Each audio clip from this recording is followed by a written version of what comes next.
बहुत से लोग जो बाहर जाते हैं वो 9 to 5 की रूटीन में ही फंस कर रह जाते हैं, लेकिन अपने इर्द गिर्द आपने कई लोग ऐसे देखे होंगे कि जो कुछ अरसे में ही 3-4 साल 5 साल के अरसे में ही वो हर वो चीज़ हासिल कर लेते हैं जिसका उन्होंने ख्वाब देखा हो। दो दोस्त थे जो एक ही क्लास में पढ़ा करते थे, उन्होंने बाहर जाने का प्लान बनाया और वो एक ही मुल्क में और एक ही यूनिवर्सिटी के अंदर उन्होंने दाखिला लिया। 5 साल के बाद जो एक दोस्त था उसके पास गाड़ी थी, घर था, उसके पास हर वो चीज़ थी जिसके जो एक बंदा ख्वाब देख, लेकिन दूसरा जो दोस्त था वो 5 साल के बाद भी ऐसे हालात में था कि वो अपने रोज़मर्रा के खर्चे पूरे नहीं कर पा रहा था। कभी वो अटेंडेंस में फंसा हुआ था तो कभी वो जॉब के ऊपर फंसा हुआ था। वो यही सोचता था कि बस ये दिन निकल जाए, ये महीना निकल जाए। दोनों एक ही कंट्री गए थे, तो फिर डिफरेंस कहाँ पर आता है? डिफरेंस कंट्री का नहीं है, डिफरेंस प्लानिंग का है। कामयाब दोस्त जाने से पहले हर ऑड को परख कर, हर अपॉर्चुनिटी को परख कर और ऐसे लोगों के साथ जुड़ कर गया था कि जो पहले से वहाँ पर काम कर रहे थे। जबकि दूसरा दोस्त वीज़ा के इंतज़ार में बैठा टिकटॉक चलाता था, रील्स चलाता था, अपने दोस्तों में बड़ाई करता था कि मैं बाहर जा रहा हूँ, मैं यूके जा रहा हूँ, मैं ऑस्ट्रेलिया जा रहा हूँ। इसके अलावा उसका और कोई इनपुट नहीं था। उसने 50-60 लाख रुपए लगा दिए थे अपने वीज़ा के ऊपर, लेकिन उसके ऊपर प्लानिंग में उसका कोई इनपुट नहीं था। तो फिर इसका नतीजा उसको फिर 3-4 साल के बाद खुद ही मिल गया। सक्सेस एक प्रोसेस है और इस प्रोसेस में कई इवेंट्स आएंगे। वीज़ा ले लेना, किसी और कंट्री में चले जाना, ये एक इवेंट है, ये कामयाबी नहीं है। लोग सोचते हैं कि मैंने यूके का वीज़ा ले लिया या ऑस्ट्रेलिया का वीज़ा ले लिया तो ये मैं कामयाब हो गया हूँ। ये कामयाबी नहीं है, ये अभी शुरुआत है कामयाबी की। कामयाब आप तब होंगे जब आप उस कंट्री में जाके उस अपॉर्चुनिटी को कैसे अवेल करते हैं, उस अपॉर्चुनिटी से आप कैसे फ़ायदा उठाते हैं।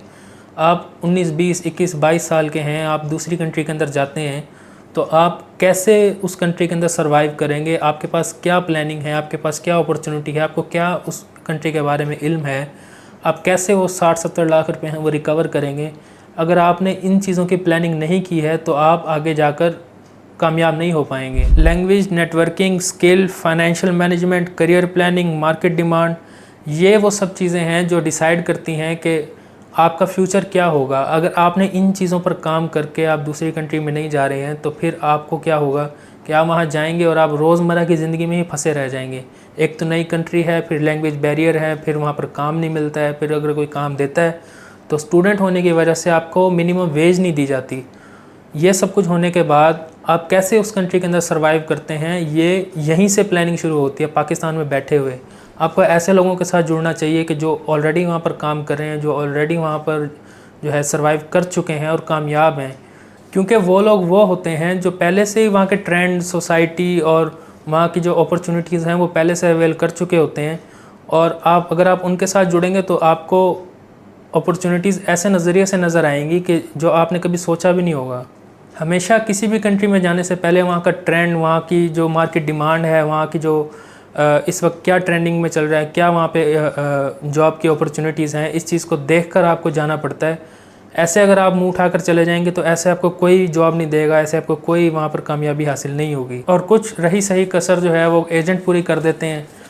बंदा जाता है ऑस्ट्रेलिया के प्रोसेस के लिए कि मुझे ऑस्ट्रेलिया भेज दो, मेरी ऑस्ट्रेलिया की तैयारी है, लेकिन एजेंट आगे से कह देता है कि नहीं, आप नेदरलैंड चले जाएँ, आप न्यूजीलैंड चले जाएँ, वहाँ का वीज़ा रेशो अच्छा है। एक एजेंट के लिए वीज़ा ले लेना ही सबसे बड़ी अचीवमेंट होती है, तो वो उसको बेंचमार्क सेट करके आपको बता रहा होता है। लेकिन आपको क्या देखना है? आपको अपनी चीज़ देखनी है कि मैं किस कंट्री के अंदर सर्वाइव कर सकता हूँ। अपॉर्चुनिटी, मेरा जो ड्रीम है, मैंने जो चीज़ बनना है वो किस कंट्री के अंदर बेस्ट है।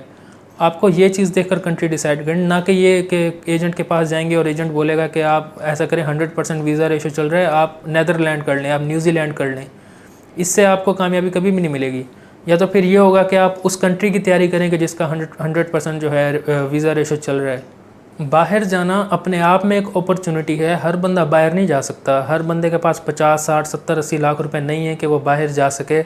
हर बंदे के पास इतनी इन्वेस्टमेंट नहीं है। अगर आप बाहर जा रहे हैं, अगर आपको ये अपॉर्चुनिटी मिल गई है तो आपको इसे बहुत अच्छे तरीके से अवेल करना चाहिए। बाहर जाना अपने आप में एक इवेंट है, अपने आप में एक बहुत बड़ी अचीवमेंट है कि एक बंदा बाहर जा रहा है। हर बंदे के पास इतने पैसे नहीं है कि वो ये इन्वेस्टमेंट करके बाहर जा सके। अगर आप बाहर जा रहे हैं तो आपको इसे बहुत अच्छे तरीके से अवेल करना चाहिए। जो लोग वहाँ पर जाकर कामयाब हो चुके हैं वो जाने से पहले डे 1 से ही मार्केट रिसर्च करते हैं कि वहाँ की डिमांड क्या है, वहाँ की जो सोसाइटी है वो किस चीज़ को ज़्यादा पुश करती है, वहाँ पे जो फैक्ट्रीज़ हैं, वहाँ पर जो इंडस्ट्री है वो किस चीज़ के ऊपर ज़्यादा है, वहाँ की गवर्नमेंट किस चीज़ पे ज़्यादा पैसे लगा रही है, कब इंटर्नशिप करनी है, कब सेविंग करनी है, कब पीआर के लिए अप्लाई करना है, ये सारी प्लानिंग जाने से पहले होती है, ना कि जाने के बाद। फ़ॉरेन कंट्री जाना ये इस बात का सबूत नहीं है कि आप कामयाब हो गए हैं, बल्कि इस बात का सबूत तब होगा कि जब आप प्लानिंग के साथ जाएंगे। प्लानिंग इस चीज़ की कि आपको कौन सी जॉब लेनी है, आपको किस सेक्टर में जाकर काम करना है, आपको वहाँ का जो ट्रेंड है उसको कैसे अवेल करना है, आपको वहाँ की जो अपॉर्चुनिटीज़ हैं उसको कैसे हंट करना है, आपको किस जगह पर जाकर किस बंदे से बात करनी है, आपको किस बंदे से डील करनी है, आपको किस यूनिवर्सिटी में जाकर कौन सी डिग्री चूज़ करनी है, आपको अगर अपनी डिग्री शिफ्ट करनी पड़ जाती है तो वो किस फील्ड में आप शिफ्ट करते हैं। आप यहाँ से अगर मार्केट रिसर्च करके जा रहे हैं और वहाँ पर पता लगता है कि इसकी तो डिमांड ही नहीं है, अगर मैं कोई और डिग्री ले लेता हूँ, तो आपको इतना नॉलेज होना चाहिए, ना कि वो ट्रेंड आया और चला गया और आपको पता ही नहीं चला। अगर आपकी तैयारी नहीं होगी ना तो आप फिर एवरेज ज़िंदगी गुजार कर ही वापस आ जाएंगे। फिर ये तो होगा कि आप पाकिस्तान जब वापस आएंगे एक एवरेज ज़िंदगी गुजार कर, आपने कुछ भी नहीं किया, आपने जॉब भी हट नहीं हुई आपसे, आप पार्ट टाइम जॉब्स करके आ गए और आपको जो है आप यूरोप या ऑस्ट्रेलिया या यूके में रहकर आ गए हैं, तो ये होगा कि पाकिस्तान में तो आपका नाम होगा कि यूरोप से आया है, यूके से आया है या ऑस्ट्रेलिया से पढ़कर आया है। लेकिन कुछ अरसा गुजरेगा, 1-2 महीने गुजरेंगे तो उनको भी रियलाइज़ होगा कि ये अब मास्टर्स के लिए अप्लाई करे, दोबारा जाने के लिए तैयारी कर रहा है, तो यानी उनको भी पता लग जाएगा ये ठीक तरीके से कामयाब नहीं हो पाया। तो जो लोग तैयारी और प्लानिंग के साथ जाते हैं, जो लोग एक पूरी फ़ाइल बनाकर जाते हैं, पूरा रोड मैप बनाकर जाते हैं ना, उनकी बात ही कुछ और होती है। वो वहाँ पर जाते हैं तो उनको अपॉर्चुनिटीज़ नज़र आना शुरू हो जाती हैं। आम बंदे को अपॉर्चुनिटी नहीं नज़र आती, अपॉर्चुनिटी सिर्फ उस बंदे को नज़र आती है जो तैयारी करके गया होता है। जब आप तैयारी करके जाएंगे तो आपको ऐसी ऐसी अपॉर्चुनिटीज़ वहाँ पर नज़र आएंगी कि आप खुद भी हैरान हो जाएंगे कि ये जॉब इतनी आसान है तो ये लोग अप्लाई क्यों नहीं कर रहे हैं। अगर यहाँ पर 100 लोगों की ज़रूरत है तो ये 200 लोग सामने से गुजर के क्यों जा रहे हैं, ये यहाँ पर जॉब कर लें। क्योंकि तैयारी और प्लानिंग के साथ जाएंगे तो आप ना सिर्फ एक फ़र्स्ट वर्ल्ड कंट्री के अंदर कामयाब हो सकते हैं, बल्कि एक एवरेज सा मुल्क भी अगर होगा ना तो उसमें भी आप कामयाब हो सकते हैं। ये चीज़ सिर्फ यूके, ऑस्ट्रेलिया या यूरोप के लिए अप्लाई नहीं होती, ये चीज़ पाकिस्तान के लिए भी अप्लाई होती है कि अगर आप कोई भी काम कर रहे हैं तो उसकी अगर प्रॉपर रिसर्च नहीं है, प्रॉपर आपकी तैयारी नहीं है, प्रॉपर आपने हर चीज़ को फाइनलाइज नहीं किया है तो आप उसको नहीं कर सकते। प्लानिंग होना, रिसर्च होना, अपॉर्चुनिटी को देखना और उसके ऊपर प्लानिंग करना, ये बहुत सबसे ज़्यादा ज़रूरी है। इसलिए हम कहते हैं कि फ़ौरन जाने से पहले जब आपने अपना वीज़ा का प्रोसेस स्टार्ट किया है, उससे पहले आप हमारे पास आएँ और आप अपना जो करियर असेसमेंट है वो करें। उससे आपको पता चलेगा कि आपका ड्रीम, जो आपका जो फाइनल ड्रीम है, आप उस 2, 3, 4 साल के अंदर वो ड्रीम भी अचीव कर सकते हैं। बल्कि 10 साल का रोड मैप बनाकर जाओ ताकि आपको पता हो कि मैंने ये बनना है। वो जब डायरेक्शन एक आपकी क्लियर होगी ना, तो जो छोटी छोटी अपॉर्चुनिटीज़ आती हैं जो आपको उस राह से डिस्ट्रैक्ट करते हैं, तो आप उसको भी जो है साइड कर सकेंगे। फिर जो आपका ड्रीम होगा, उस ड्रीम के मुताबिक जो आपकी कंट्री आपको बेस्ट सूट करेगी, आपको उसके अंदर जाना है। ना कि आपको ऐसे कोई भी कंट्री सेलेक्ट कर ली और फिर आपने बाद में अपना सोचा कि अच्छा चलो न्यूजीलैंड मैंने सेलेक्ट कर लिया है तो फिर मैं इसके मुताबिक अपना जो है करियर बना लेता हूँ। पहले करियर चूज़ करना है, उसके बाद आपने कंट्री सेलेक्ट करनी है। वीज़ा लग जाते होते हैं।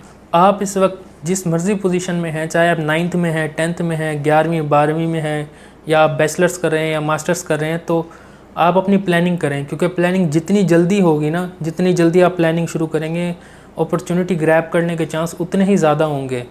क्योंकि अगर आपने स्कॉलरशिप लेनी है तो आपको 9th 10th से ही अपना प्लानिंग बनाकर चलनी पड़ेगी कि मुझे 9th 10th में कितने नंबर चाहिए, 11वीं 12वीं में कितने नंबर चाहिए और फिर मुझे आगे जाने के लिए कितने नंबर चाहिए। उसके ऊपर ही आपको स्कॉलरशिप मिलेगी, ना कि आप अगर ऐसे ही बैठे रहते हैं और फिर अचानक आप सोचते हैं कि मैं यूके चला जाता हूँ, तो फिर वो जो एक ख़र्चा है, वो जो एक फ़ीस है 60,000 पाउंड, 10,000 पाउंड या 1 लाख पाउंड तक भी जो फ़ीस जाती है, वो आपको देनी पड़ेगी फिर। तो जितनी जल्दी आप प्लानिंग करेंगे उतना ही आपका कम एक्सपेंस आएगा और उतनी ही आपकी क्लियर डायरेक्शन होगी। कि अगर आप सोच लेते हैं कि मैंने फ़लाना इंजीनियर बनना है, तो आपको पता है कि मैंने ये इंजीनियर बनना है और उसको पाने के लिए मुझे यूके में कौन सी यूनिवर्सिटीज़ बेस्ट हैं, उनकी क्या डॉक्यूमेंटेशन है, उनकी क्या क्राइटेरिया है स्कॉलरशिप देने का, फुली फंडेड का कितना है, 80% का कितना है, 50 का कितना है। जब आपको ये सब कुछ पता होगा तो आप उसके मुताबिक नंबर ले पाएंगे और उसके मुताबिक आप अपनी करियर असेसमेंट कर पाएंगे। तो इससे कामयाबी के चांसेस जो हैं वो बाकी लोगों की निस्बत बढ़ जाते हैं। इस कंपनी का मकसद आपको बाहर भेजना नहीं है, बल्कि आपको जब आप बाहर जा रहे हैं तो आपको वहाँ पर अपॉर्चुनिटी लेकर देना है। यानी अगर आप यूके जा रहे हैं, फ़र्ज़ करें आप किसी भी एजेंट में पाकिस्तान में आप अप्लाई कर रहे हैं या आप ख़ुद से अप्लाई कर रहे हैं, आप करें अप्लाई। आप वहाँ पर जाने से पहले आप हमसे रब्ता करेंगे, आप इस कंपनी से रब्ता करेंगे कि मुझे लॉन्ग टर्म का प्लान बना कर दें, मुझे वहाँ पर अपॉर्चुनिटीज़ लेकर दें, मुझे मेरा करियर का ग्रोथ का प्लान बना कर दें, मुझे वहाँ पर स्कॉलरशिप्स लेकर दें, मुझे वहाँ पर ऐसा प्लान बना कर दें कि मैं जब वहाँ से निकलूँ तो मेरा अपना बिज़नेस हो वहाँ पर, और उस बिज़नेस की बेस पे मैं जब मर्ज़ी चाहूँ उस कंट्री के अंदर आ जा सकूँ। ये सारे मामलात को हम डील करते हैं, ना कि हम वीज़ा को डील करते हैं। वीज़ा आप जहाँ मर्ज़ी से ले लें, हमें कोई गर्ज़ नहीं, लेकिन उस कंट्री में जाने के बाद जो रियल गेम जो वहाँ स्टार्ट होती है कि आप उतरने के बाद आपने क्या करना है, आपने किसके पास जाना है जॉब के लिए, आपने किसके पास जाना है कि मुझे अपने करियर के अंदर कुछ भी बनना है, तो आप किसके पास जाएंगे वहाँ पर। इस चीज़ को टैकल करने के लिए ये कंपनी इस्टेब्लिश हुई हुई है, और इस कंपनी का वाहिद मकसद यही है कि अगर आप दुनिया में किसी भी मुल्क में जाते हैं तो आपको हेल्प करेगी कि आपका जो ड्रीम है कि अगर आप फ़लानी जॉब चाहते हैं या आप अपना बिज़नेस चाहते हैं, कोई भी बिज़नेस, तो उसको करवाने में आपकी फुल फ्लैज मदद जो होती है वो ये कंपनी करेगी। आप अभी जिस भी पोजीशन में हैं, आप अपने करियर असेसमेंट के लिए हमसे रब्ता ज़रूर करें। कोई पैसे नहीं है, बिल्कुल फ्री है ये। आप जूम मीटिंग हमारे साथ बुक कर सकते हैं, हम आपको वहाँ पे ग्रोथ प्लान बना कर देंगे, बिल्कुल फ्री ऑफ कॉस्ट है, हम इसके कोई पैसे चार्ज नहीं करते। हम आपकी बात सुनेंगे, आपका ड्रीम सुनेंगे, उसके मुताबिक आपको कंट्री भी सजेस्ट करेंगे और आपको हर वो चीज़ बताएंगे जो कि आपको उस कंट्री के अंदर फेस होगी। ये सारे मामलात हम डील करते हैं, क्योंकि प्लानिंग से अगर चलेंगे तभी एआई के दौर में आप अपना फ्यूचर सिक्योर कर पाते हैं, क्योंकि आपका एक डिसीजन आपकी पूरी ज़िंदगी बदल सकता है।